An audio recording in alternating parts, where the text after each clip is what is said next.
Hello मेरी प्यारी प्यारी शोना शोना वाइटी फैमिली, कैसे हैं आप सभी लोग। उम्मीद है सभी ठीक ठीक ठीक ठाक होंगे।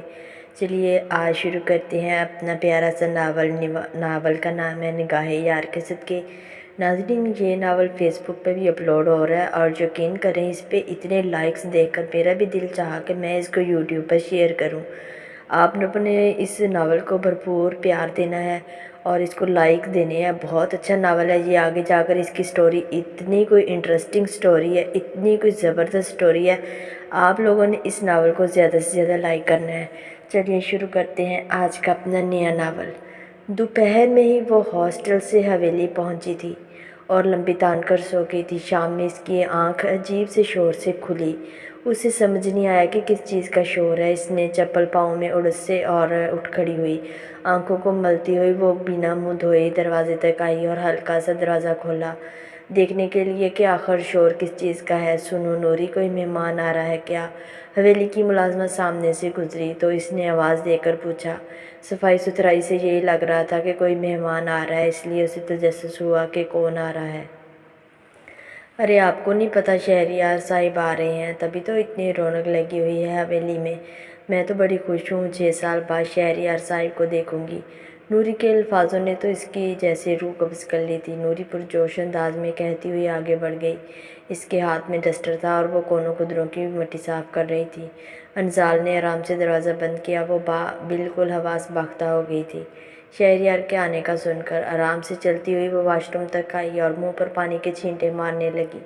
पानी के छींटे अपने चेहरे में मारते हुए इसने आईने में अपना अक्स देखा था। इसकी आंखों में वहशत थी, खौफ था। 6 साल गुजर गए थे लेकिन अभी भी ये खौफ वैसे का वैसा था। वो वापस आ रहा है, शहरी वापस आ रहा है। इसने आईने की तरफ देखते हुए दबी दबी आवाज़ में सरगोशी की। ये नहीं हो सकता, ऐसा नहीं हो सकता। वो अपने आप से हम कलाम थी। उसे सांस लेने में मुश्किल हो रही थी। बड़ी मुश्किल से इसने खुद को नॉर्मल किया और सामने हैंगर्स पर टंगे हुए तौलिए से मुंह पहुंचा और कमरे से बाहर आ गई। इसका दम घुट रहा था और शहरियार के आने से पहले वो कुछ देर खुली फिजा में सांस लेना चाहती थी, क्योंकि वो शहरियार को देखने के बाद शायद उसे ठीक से सांस भी ना आए। सुकून के 6 साल वो ज़ेरे लब कहती हुई हवेली की तरफ राहदारी में चलती जा रही थी। राहदारी में बहुत सारी खिड़कियां थी और सामने लॉन का मंजर था, जो कि शाम होते ही रोशन हो चुका था लाइटिंग की वजह से।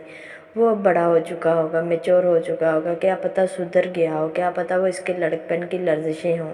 अंजाल ने खुद को दिलासा देते हुए कहा। अरे अन्नू, किधर जा रही हो? अरे तुम्हारा भाई आ रहा है, जाओ जाकर तैयारी करो। तवील राहदारी ख़त्म होते ही कार पोर्च आ गया था। वहाँ पर गई तो देखा इसकी वालदा मुक़द्दस बेगम ड्राइवर को हदायत देते हुए कुछ बोल रही थी। इनकी नज़र अंजाल पर पड़ गई तो वो बोली। मुक़द्दस बेगम ने सुर्ख रंग की साड़ी ज़ेब-तन की हुई थी। वो ऐसे सज धज के तैयार हुई थी जैसे इनका बेटा नहीं बल्कि उनकी बारात आ रही हो। भाई ऐसे होते हैं भाई बहनों के साथ। आगे इससे कुछ सोचा नहीं गया, उसे झरझरी आ गई।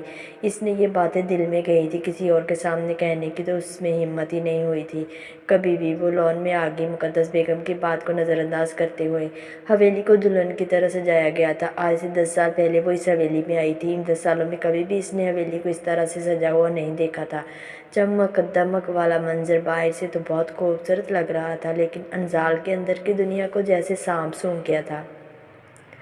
वो लॉन में आकर लंबी लंबी सांसें लेने लगी। आज से 6 साल पहले जब वो अमेरिका गया था तो अंजाल ने शुक्र का कलमा पढ़ा था कि इसकी जान छूट गई। इस वक्त अंजाल 15 साल की थी, आज वो 22 की होने वाली थी, लेकिन इसका दिल आज भी चिड़िया की तरह नाजुक था। शहरियार गया था तो 20 साल का था, मगर वो 26 का हो चुका होगा। अंजाल अपने जहन में हिसाब किताब करने लगी। लॉन को देखकर उसे वो मंजर याद आ गया जब वो पहली बार इस हवेली में अपनी माँ का हाथ थाम कर आई थी और अंदर आते ही सबसे पहली शख्स जैसे जिसको इसने देखा था वो शहरियार था। यही वो लॉन था जिसमें शहरियार खाना खाने के बाद चहलकदमी किया करता था। इसका बहुत दिल करता था कि वो रात को इस लॉन में आए और चहलकदमी करे, लेकिन हमेशा ही शहरियार को वहाँ पाकर वो वापस चली जाती थी। शहरियार के जाने के बाद इसने अपना रोज़ का मामूल बना लिया था। वो रोज़ाना रात को खाना खाने के बाद लॉन में आती थी और बहुत खुश होती थी। फिर इसने लड़कपन से जवानी की दहलीज में कदम रखा। जब आला तालीम का वक्त आया तो इलाके में कोई अच्छी यूनिवर्सिटी नहीं थी, इसलिए उसे दूसरे शहर जाना पड़ा। इसने बहुत कोशिश की थी कि उसे करीब ही किसी यूनिवर्सिटी में दाखिला मिल जाए ताकि वो आसानी से हर हफ्ते हवेली आ सके। पहले उसे हवेली बिल्कुल भी अच्छी नहीं लगती थी, लेकिन जब उससे शहरियार अमेरिका गया था तब से उसे हवेली से मोहब्बत हो गई थी। यहाँ आकर उसे बहुत अच्छा लगता था। हालांकि हवेली वालों का सलूक इसके साथ बिल्कुल भी अच्छा नहीं था, लेकिन फिर भी वो खुश थी क्योंकि इसके बाप की हवेली थी जिसका जिक्र इसके बचपन में सिकंदर साहिब इससे किया करते थे। इसके वालिद को अपनी इस हवेली से इस कदर मोहब्बत थी कि वो अंसार को हवेली के किस्से सुनाकर खुश होते और फिर इनकी आंख भर आती उसे हवेली से सिर्फ इसलिए मोहब्बत थी क्योंकि इसके वालिद को हवेली से मोहब्बत थी। और इसके वालिद ने हवेली का जो नक्शा इसके सामने खींचा था वो बिल्कुल वैसा ही था। इसने वही कमरा लिया था जो सिकंदर साहिब का कमरा हुआ करता था। इनकी शादी से पहले इसकी हवेली में कोई बात नहीं मानी जाती थी, लेकिन ये बात इसने रो धो कर दादों से अपनी मनवा ली थी। एक दादो ही थी जो इसका ख्याल रखती थी। कल की तकरीब बहुत शानदार होनी चाहिए। फरीद मेरी बात समझ रहे हो ना? मेरा बेटा 6 साल बाद वापस आ रहा है, इसके इस्तकबाल में किसी किस्म की कोई कमी नहीं होनी चाहिए। वो मेरा वाह चश्म चिराग है, मेरा वारस है। अपनी सोचों में गुम अपने बचपन में चली गई थी कि अचानक उसे किसी की आवाज़ सुनाई दी। इसने मुड़कर देखा तो लॉन में सामने उसकी माँ के शौहर जहांगीर बलोच साहिब अपने सबसे ख़ास मुलाजिम को हदायत दे रहे थे। इनकी नज़र सामने से आती हुई अंजाल पर पड़ी। ये तुम क्या बदरू की तरह भटक रही हो? अंदर जाओ, शहरी वापस आ रहा है, लॉन में कुछ अरेंजमेंट करवानी है, यहाँ मज़दूर वगैरह आएंगे सेटिंग करने के लिए, अंदर जाओ तुम।